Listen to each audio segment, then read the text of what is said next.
Problem: the refrigerator no longer blows cold air. So the first thing you need to do is get access to the back of the refrigerator. And you can pull it out. You can confirm that it's the relay that's not working because about every 2 minutes you'll hear the relay click, and 5 seconds later it'll click again, and you won't hear the compressor start. The compressor sounds like a low hum, and you can feel it getting hot. As with all electrical things, you obviously want to unplug it first. So to clean underneath, you take off this front piece, and this just pull right out. And then under here, these are the coils. And so what you want to do, I have already cleaned this, but all in here was a bunch of dust and hair and everything else. So you can just take a vacuum and clear that out.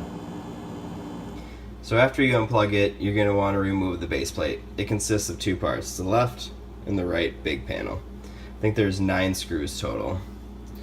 2, 3, 2, 2. So after you get all the screws out, you can see that this just comes right off.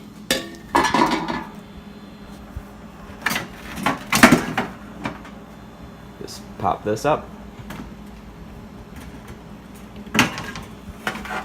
And that just comes right out.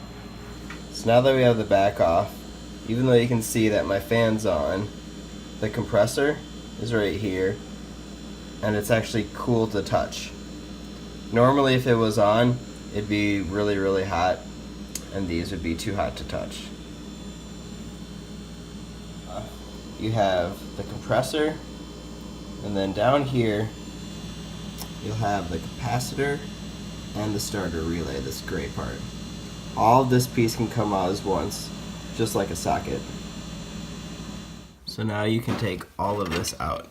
And this just unplugs like a regular electric socket. There's the capacitor.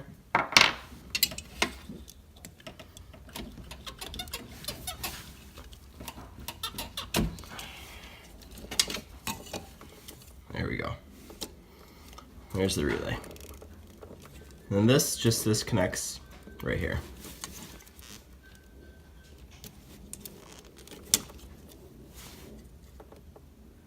So another way to tell that the relay is bad is when you shake it, you'll hear a slight rattling on the inside. So you may notice there's a difference between the voltage between the old capacitor, which is 180 volts AC, and the new replacement one, which is 210.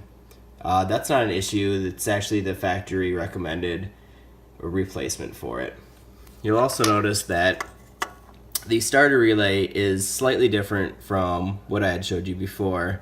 However, this is also the factory replacement, and it just plugs and plays. It's essentially the exact same, just an updated version. So putting it back together, you have the new capacitor and the new starter. This just plugs into here, and you want to make sure that this hole that's right here goes right on the stand. It just plugs right in. Then you connect this wiring harness right back in there.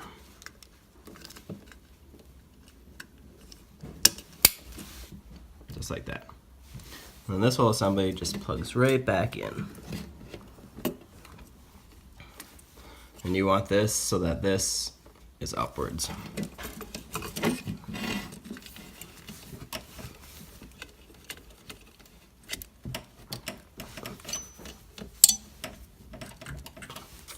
There you go.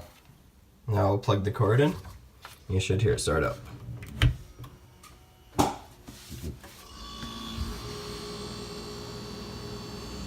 So after you plug it in, you'll hear the relay click on, and then you'll hear your compressor start. And you know that it's starting, you'll be able to hear it, and you can feel it. Careful, it's kind of hot, but you'll feel it vibrating, and that's how you know that it's on. And obviously if it's hot, then that means it's working. It should immediately start getting cold, but you probably won't notice it for maybe an hour or two. Right now it's been 3 hours, definitely cold. Problem fixed.